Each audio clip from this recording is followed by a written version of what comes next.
আসসালামু আলাইকুম রহমতুল্লাহ। প্রিয় শিক্ষার্থী বন্ধুরা, ইজি অ্যাকাউন্টিং এর আজকের ক্লাসে তোমাদের স্বাগতম। আজকে আমরা বিবিএ অনার্স ফোর্থ ইয়ারের অ্যাকাউন্টিং ডিপার্টমেন্টের অ্যাকাউন্টিং থিওরি বইয়ের একটি সাজেশন নিয়ে আসলাম। তো আজকের ক্লাসে মূলত আমরা দেখব যে অ্যাকাউন্টিং থিওরি পরীক্ষায় কোন কোন চ্যাপ্টার থেকে সবচেয়ে বেশি ম্যাথ আসে এবং কোন কোন চ্যাপ্টারগুলো আমরা ভালোভাবে করলে পরীক্ষায় আসা ম্যাথগুলো আমরা করতে পারবো ইনশাআল্লাহ। এবং তোমাদের সাথে জন্য কিছু গাইডলাইন তো অবশ্যই থাকবে আমাদের ভিডিওতে। তো চলো আমরা আমাদের ক্লাসটি শুরু করি। তো এখন আমি তোমাদেরকে একটা জিনিস দেখাবো যে আমরা প্রিভিয়াস ইয়ারের কোয়েশ্চেনগুলো একটু অ্যানালাইজ করে দেখেছি যে কোন বছর 2013 সাল থেকে শুরু করে 2020 সাল পর্যন্ত কোন বছর কোন চ্যাপ্টার থেকে কত মার্কসের ম্যাথ আসছে সেই অ্যানালাইসটা আমরা বের করেছি। এখানে দেখতে পাচ্ছি আমরা আর্নিং ম্যানেজমেন্ট থেকে দেখো 2013 সালে 14 মার্কসের কোয়েশ্চেন এসেছিল, 2014 সালে আসছে 10 মার্কসের, 5 সালে 4, 16 সালে আসছিল 18 মার্কসের ম্যাথ, 17 সাল, 18 সাল, 19 সাল এগুলোতে কোনো ম্যাথ আসে নাই, 20 সালে 4 মার্কসের ম্যাথ আসছিল। এ হচ্ছে আর্নিং ম্যানেজমেন্টের প্রিভিয়াস ইয়ারের কোয়েশ্চেন অ্যানালাইসিস। এবং কন্টিজেন্সিস অ্যান্ড ডিসক্লোজারে এখানে প্রথম বছর 14, তারপর 4, তারপর এখানে আসছিল 10, 16তে 4, 4 এইভাবে আসছে। 19, 20 এগুলো 10 মার্কসের ম্যাথ অনেকদিন ধরে 17, 18, 19, 20 আসে নাই। তো আমরা এখানে দেখি fair value measurement. Fair value মেজারমেন্টের অবস্থা মোটামুটি 10 মাসের ম্যাথ 4 বছর আসছে, বাকি বছরগুলোতে আসেনি। ক্যাপিটাল স্ট্রাকচার এটা প্রত্যেক বছর 4, 14 এইভাবে করে 10 এবং 14 এইভাবে প্রত্যেক বছর ম্যাথ আসতেছে। এবং আমাদের ক্যাপিটাল স্ট্রাকচার থেকে আসতেছে। টেস্ট অফ অ্যাকাউন্টিং ইনফরমেশন থেকেও প্রতি বছর প্রায় ম্যাথ আসে, কিন্তু 2020 সালে কোনো ম্যাথ আসেনি।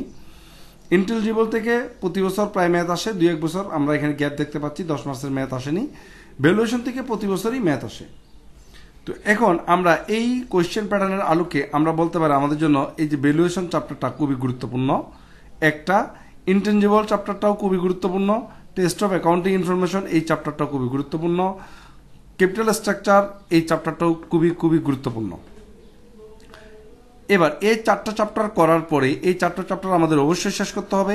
এই 4টা চ্যাপ্টার করার পরে আমরা ফেয়ার ভ্যালু মেজারমেন্টটা অবশ্যই করে নিব। তারপর আমরা বাকি যে 2টা চ্যাপ্টার আছে আর্নিং ম্যানেজমেন্ট এবং কন্টিজেন্সিস অ্যান্ড ডিসক্লোজার এই 2টা চ্যাপ্টারের উপর গুরুত্ব দিব। তার মানে আমাদের প্রথম প্রায়োরিটি থাকবে ভ্যালুয়েশন, তারপর intelligible, test of accounting information, capital structure. এই 4টা চ্যাপ্টার আমাদের খুব বেশি গুরুত্ব দিতে হবে। এরপর পঞ্চম নাম্বার হিসেবে আমরা গুরুত্ব দিব ফেয়ার ভ্যালু মেজারমেন্ট এবং এরপর কন্টিজেন্সিস অ্যান্ড ডিসক্লোজার এবং আর্নিং ম্যানেজমেন্ট। তবে কন্টিজেন্সিস অ্যান্ড ডিসক্লোজার চেয়ে আর্নিং ম্যানেজমেন্টটা এবার বেশি গুরুত্বপূর্ণ তোমাদের জন্য। তো আশা করি এই ভিডিওটা দেখে তোমরা বুঝতে পারছো যে কোন চ্যাপ্টার থেকে কত মার্কসের ম্যাথ আসে এবং এই চ্যাপ্টারগুলো তোমাদের জন্য কতটা গুরুত্বপূর্ণ। বিশেষ করে ভ্যালুয়েশনটা করলে তোমাদের জন্য সুবিধা হবে। তোমাদের অ্যাডভান্স 2তেও এই ভ্যালুয়েশন চ্যাপ্টারটা আছে। তো ভ্যালুয়েশন চ্যাপ্টারটা খুব ভালোভাবে করতে হবে, ইন্টেনজিবল করতে হবে, টেস্ট অফ অ্যাকাউন্টিং ইনফরমেশন করতে হবে, ক্যাপিটাল স্ট্রাকচার করতে হবে। এই 4টা চ্যাপ্টার করলে তুমি মিনিমাম 3টা বা 2টা ম্যাথ অবশ্যই পার্ট সিতে পাবা। আর অ্যাকাউন্টিং থিওরিতে ভালো করার জন্য অবশ্যই থিওরির কোনো বিকল্প নাই। থিওরি তোমাকে মাস্ট বি অ্যান্সার করতেই হবে, এটা মনে রাখবা। থিওরি যদি অ্যান্সার না করো তোমার পরীক্ষায় মার্ক প্রাপ্তিটা অনেকটা কমে যাবে। তো যে কাজটা আমরা করব সেটা হচ্ছে আমরা থিওরির পাশাপাশি এই ম্যাথ চ্যাপ্টারগুলোর উপর গুরুত্ব দিব। এর মধ্যে আরেকটি সবচেয়ে গুরুত্বপূর্ণ বিষয় হচ্ছে অ্যাকাউন্টিং থিওরিতে কিন্তু প্রত্যেক বছর 17 নম্বরে একটা শর্ট নোটস আছে। প্রত্যেক বছর এই শর্ট নোটটা কিন্তু আসে। এখানে আমাদের 4টা বা 5টা শর্ট নোট লিখতে হয়, এখানে 10 মার্কস থাকে। তো 4টা থাকলে একটাতে 2.5 করে আর 5টা থাকলে একটাতে 2 করে থাকে শর্ট নোটগুলো। এই শর্ট নোটগুলো যদি আমরা করতে পারি তাহলে আমাদের এদিকে 10 মার্কস সিকিউর হয়ে গেল।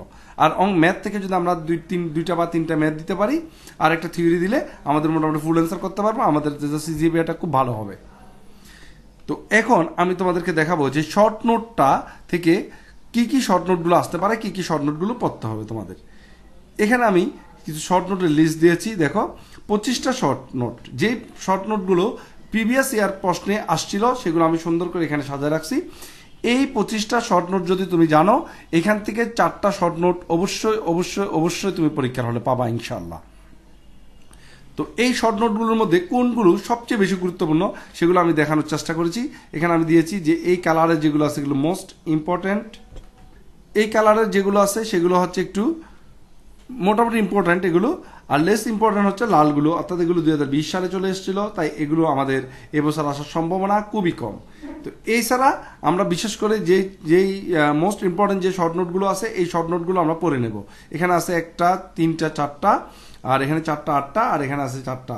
এই 12টা শর্ট নোট খুব ভালোভাবে আমরা আয়ত্ত করব, সাথে বাকি শর্ট নোটগুলো যদি তোমরা পড়ে ফেলো এখান থেকে তোমরা 10 মার্কস সিকিউর পাবা, এটা তোমরা ধরে রাখো। এরপর বাকি ম্যাথ যেগুলো আসবে সেখান থেকে আমরা 2টা বা 3টা ম্যাথ যদি দিতে পারি এবং একটা থিওরি দিতে পারলে আমাদের পার্ট সি এর অ্যান্সারটা হয়ে যাবে। আর পার্ট বি তে তো অবশ্যই আমরা ছোট ছোট থিওরি দিব ইনশাল্লাহ। তো এভাবে যদি তোমরা তোমাদের প্রিপারেশনটা নাও, আশা করি তোমরা খুব ভালো করতে পারবে পরীক্ষার হলে, এবং তোমরা ভালো করো সেটাই আমাদের চাওয়া। ধন্যবাদ সবাইকে আমাদের সাথে থাকার জন্য এবং আমাদের এই সাজেশনটি ফলো করার জন্য।